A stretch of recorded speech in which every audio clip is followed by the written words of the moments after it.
மதத்தாலும் சாதியாலும் தமிழக மக்களிடையே ஒரு சிலர் பிளவை ஏற்படுத்தியதன் காரணமாகவே நாடாளுமன்ற தேர்தலில் அதிமுக தோல்வியை சந்தித்ததாக முன்னாள் அமைச்சர் ராஜேந்திர பாலாஜி தெரிவித்துள்ளார்.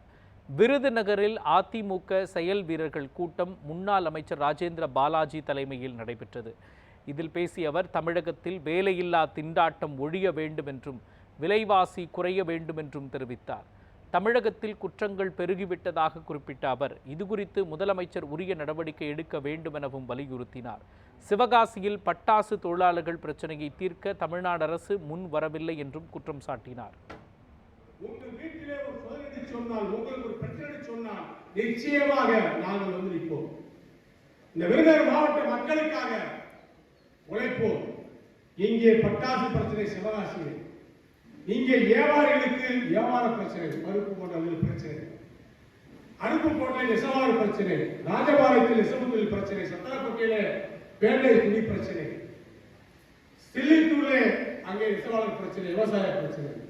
எந்த பிரச்சனையும் தீர்ப்பதற்கு அரசு முன்வருவதே கிடையாது. அரசு